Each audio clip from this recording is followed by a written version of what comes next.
اعوذ باللہ من الشیطان الرجیم بسم اللہ الرحمن الرحیم۔ دعائے حجت خدا۔ اللہم کل ولیک الحجت ابن الحسن صلواتک علیہ وعلی آبائہ بہذہ الساعۃ وفی کل ساعۃ ولیا وحافظا وقائدا وناصرا ودلیلا وعینا حتی تسکنہ ورزقہ وتمتعہ فیہا طویلا یا رب محمد وآل محمد وعجل فرجہ۔ دعا ہے میرا مالک، میرا خالق، اہل محمد کے خالق، ہمارے اس مشن کو کامیابی عطا فرما۔ میرا مالک ہمیں اسی طرح ہی امام وقت کا ذکر کرنے کی توفیق عطا فرما۔ میرا مالک جو بیمار ہیں، بیمار کربلا کا صدقہ میرا مالک انہیں شفائے کلی عطا فرما۔ میرا مالک جو بھی زیدی ہاؤس کے ممبر، میرا مالک جو اس ٹائم ویڈیو دیکھ رہے ہیں، میرا مالک وہ سارے ہمارے ممبر، میرا مالک ان سب کی جو مشکلات ہیں میرا مالک انہیں حل فرما۔ میرا مالک انہیں صراط مستقیم پہ چلنے کی توفیق عطا فرما۔ دعاؤں کی قبولیت کے لیے اتنی بلند صلوات بھیجیں جتنا آپ کے دل میں معیار حسین بلند ہے۔ اللہم صلی علی محمد وآل محمد وعجل فرجہ۔ تمام مومنین اور تمام میرے عزیز و کار اور زیدی ہاؤس کے تمام ممبروں کو تحفہ یا علی علیہ السلام بادشاہ کی مدد۔ آج کی جو ہم نے نشست رکھی ہے، وقت اور حالات کو دیکھتے ہوئے جو آج کل کے نازک صورتحال چل رہی ہے، اس صورتحال کو دیکھتے ہوئے جبکہ ہر مومنین جو کہ اس وقت امام سے دور ہوتے جا رہے ہیں، امام کے فرامین سے دور ہوتے جا رہے ہیں، اپنے وقت کے امام سے لا تلقی ہوتے جا رہے ہیں، ان کے لیے ہم نے یہ نشست رکھی ہے اور اس چیز کو واجب سمجھتے ہوئے ہم نے یہ پروگرام سٹارٹ کیا ہے۔ ہم اس ویڈیو کے ذریعے اپنے پیغامات مولا کے فرامین آپ تک پہنچا رہے ہیں، امام وقت کا پیغام آپ تک پہنچا رہے ہیں، جو ہم پہ واجب تھا اسے ادا کر رہے ہیں۔ اس کے بعد یہ آپ کی ذمہ داری ہے، آپ پہ واجب ہے کہ اس ویڈیو کو شیئر کریں اور امام کا پیغام لوگوں تک پہنچائیں تاکہ لوگ امام کے قریب ہو سکیں، امام سے دور نہ ہوتے جائیں۔ یہ اب آپ لوگوں کی ذمہ داری ہے، یہ آپ پہ واجب ہے، اور جس طرح ہم آگے بڑھتے جائیں گے اس طرح ہم امام کی معرفت کو جانتے جائیں گے، امام کے قریب ہوتے جائیں گے۔ تو آج کا جو ہمارا موضوع ہے وہ بہت ہی اہم موضوع ہے، بہت دلچسپ موضوع ہے، جو کہ اس وقت میں سمجھتا ہوں اس دور کی سب سے بڑی ضرورت ہے، وہ ہے انتظار۔ یہ جو لفظ انتظار ہے، اس پہ آج کی ہماری ساری گفتگو، اور اس کو سمجھنا بہت ضروری ہے۔ جب تک ہمیں سمجھیں گے نہیں، ہمیں پتہ ہی نہیں چلے گا۔ جیسے کہ معصوم فرماتے ہیں کہ امام وقت کا انتظار ہر عبادت سے افضل ہے، ہر عبادت سے افضل ہے امام کا انتظار۔ اب یہ جو انتظار ہے یہ افضل کیسے ہے؟ انتظار افضل نہیں ہے۔ انتظار تو وہ بھی کر رہے ہیں جو امام سے جنگ کی تیاری کر رہے ہیں۔ افضل پہ کہ جو امام سے جنگ کی تیاری کر رہے ہیں وہ بھی امام کا انتظار کر رہے ہیں۔ اب وہ ان کی عبادت تو نہیں، وہ افضل انتظار تو نہیں، یقیناً وہ افضل انتظار نہیں۔ ہم نے کس طرح کا انتظار کرنا ہے جو افضل ہے، جسے معصوم عبادت کہہ رہے ہیں۔ جب تک ہم انتظار کو نہیں سمجھیں گے ہمیں وقت کے امام کا پتہ نہیں چلے گا، ہمیں پتہ نہیں چلے گا کہ امام ہم سے چاہتے کیا ہے۔ ہم نے ایسے کون سے عمل کرنے ہیں جس سے ہم امام کے قریب ہو جائیں گے، ہم نے ایسے کون سے عمل کرنے ہیں، ایسی کون سی چیزیں کرنی ہیں جو اس وقت کے دور کی ضرورت ہے۔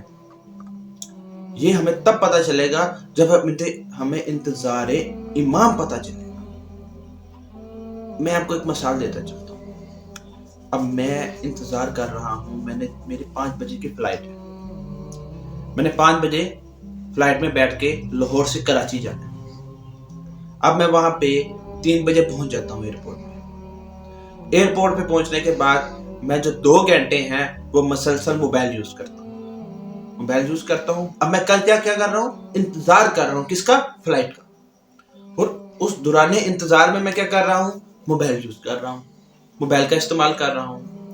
جو ہی 5 بجنے میں 5-10 منٹ رہتے ہیں، میں فلائٹ میں بیٹھنے کے لیے جاتا ہوں دروازے کے پاس، اور وہاں پہ موجود آفیسر مجھے بتاتا ہے کہ سر آپ کے پاس بورڈنگ پاس نہیں ہے. آپ کے پاس بورڈنگ پاس نہیں ہے، آپ فلائٹ میں نہیں جا سکتے. اب کر تو میں انتظار رہا تھا، لیکن اس انتظار کے دوران میں نے وہ کام نہیں کیا جس کی مجھے ضرورت تھی. فلائٹ میں بیٹھنے کے لیے بورڈنگ پاس کی ضرورت تھی، ان 2 گھنٹوں کے اندر میں بورڈنگ پاس نہیں لے کیا. اسی طرح جو انتظار امام ہو رہا ہے، اس میں ہم نے دیکھنا ہے کہ ہمیں کس چیز کی ضرورت ہے. امام ہم سے چاہتے کیا ہیں؟ امام کو ہم سے اس وقت کیا ضرورت ہے؟ امام ہمیں کیا کہنا چاہ رہے ہیں؟ امام ہمیں کون سا پیغام دینا چاہ رہے ہیں؟ جب تک ہم ان چیزوں کو سمجھیں گے نہیں، ہمیں انتظار امام سمجھ نہیں آئے گا. ساری زندگی امام کا انتظار کرتے ہیں، لیکن وہ نہ کریں جو امام کہہ رہے ہیں. انتظار کا کوئی فائدہ نہیں، یہ افضل انتظار نہیں ہوگا. مثال دیتا چلتا ہوں، ایک مثال سے آپ کو سمجھائے تاکہ بات جو ہے وہ واضح ہو جائے، میرا پیغام آپ تک پہنچ جائے، امام کا پیغام آپ تک پہنچ جائے. میں امام کا پیغام لے کے آیا ہوں آپ کے لیے، تاکہ وہ پیغام آپ پہ ایک واضح ہو جائے کہ امام ہم سے کیا چاہتے ہیں. مجھے ایک صاحب کال کرتے ہیں کہ احمد زیدی صاحب، میں لاہور کے اندر ایک ہاسپٹل تعمیر کرنا چاہتا ہوں، اور لاہور میں کسی کو جانتا نہیں ہوں، آپ کو جانتا ہوں، میں نے آپ کو کال کی ہے. میں چاہتا ہوں کہ میں اگلے سال لاہور میں ایک ہاسپٹل قائم کروں. میں کہتا ہوں ٹھیک ہے، کوئی مسئلہ ہی نہیں ہے. اب وہ جو 1 سال کا دوران عرصہ ہے جو میں ان کا انتظار کر رہا ہوں، اس عرصے کے دوران میں ایک کمرہ تیار کرتا ہوں. کمرے میں بیڈ وغیرہ لگاتا ہوں، صوفے وغیرہ لگاتا ہوں، ٹھیک ہے. اور لگانے کے بعد میں انہیں کال کرتا ہوں کہ جناب 1 سال ہونے والا ہے، میں نے آپ کے لیے کمرہ تیار کر دیا ہے، جناب آپ کب آ رہے ہیں؟ وہ مجھے کہتے ہیں جی احمد زیدی صاحب میں آتا ہوں. ٹھیک ہے، کچھ عرصہ گزرتا ہے، میں اس کمرے میں پردے وغیرہ لگاتا ہوں، اس کے بعد میں اس میں فانوس وغیرہ لگاتا ہوں، کمرے کو ڈیکوریٹ کرتا ہوں. اس ڈیکوریشن کے بعد میں ان صاحب کو پھر کال کرتا ہوں کہ جناب میں نے پردے وغیرہ بھی لگا دی ہیں، ڈیکوریشن وغیرہ بھی کر دی ہے، جناب آپ کب آ رہے ہیں؟ آپ کا کمرہ ریڈی ہے؟ وہ کہتے ہیں جناب میں آ رہا ہوں.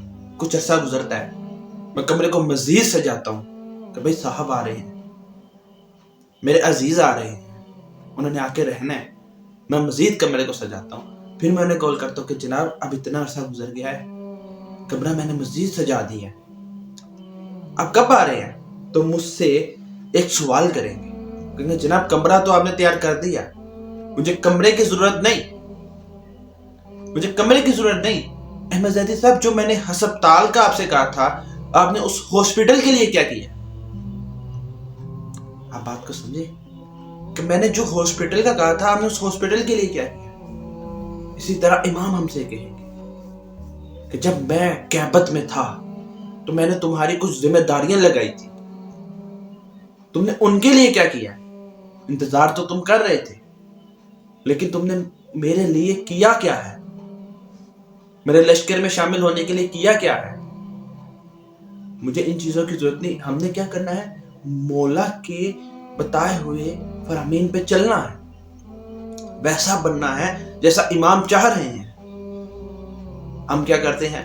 ہم نے کیا کیا ہوا ہے؟ امام نے کیا کرنا ہے؟ آگے سب سے پہلے امام نے دنیا میں عدل قائم کرنا ہے، ظلم کا خاتمہ کرنا ہے، عدل سے دنیا کو بھر دیں گے. یہی روایتوں میں ملتا ہے ہمیں کہ مولا آئیں گے، دنیا عدل سے بھر جائے گی. تو ہم اس کے لیے کیا کر رہے ہیں؟ ہم نے مولا کے ان کاموں کے لیے کیا کیا؟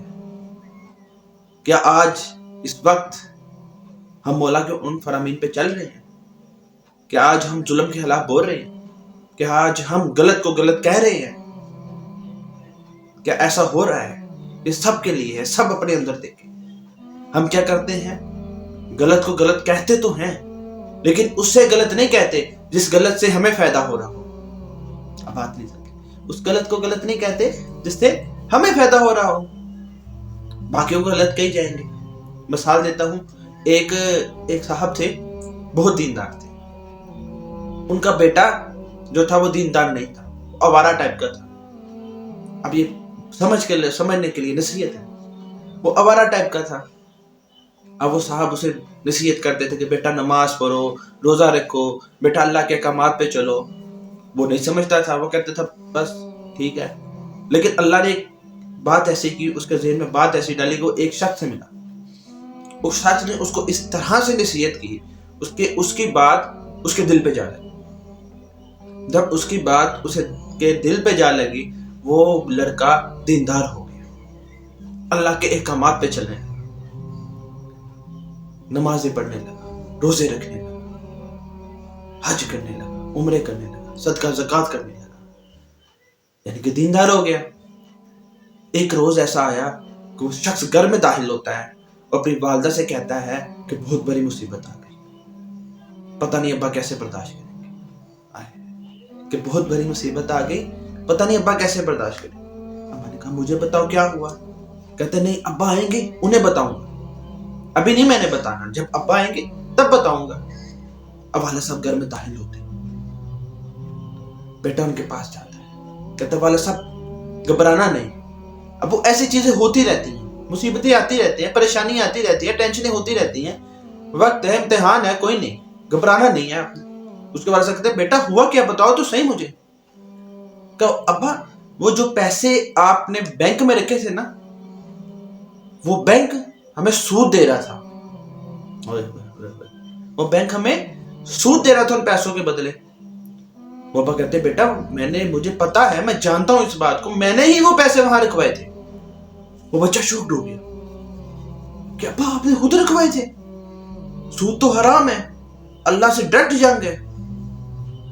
اب کیا یہاں پہ کیا بات ہمیں ملتی ہے کہ ہم غلط تو کہتے ہیں لیکن ان چیزوں کو غلط نہیں کہتے جو چیزیں ہمارے لیے باعث کسی چیز باعث پیسہ بنتی, جو ہمیں فائدہ دے رہی ہوتی, ان چیزوں کو غلط نہیں کہتے. جب تک ہم غلط کو غلط نہیں کہیں گے, مولا کے فرامین پہ نہیں چلیں گے, لفظ انتظار کو نہیں سمجھیں گے اور یہ نہیں جانیں گے کہ مولا ہم سے کیا چاہتے ہیں, تب تک ہم مولا کے سچے سپاہی نہیں بن سکتے.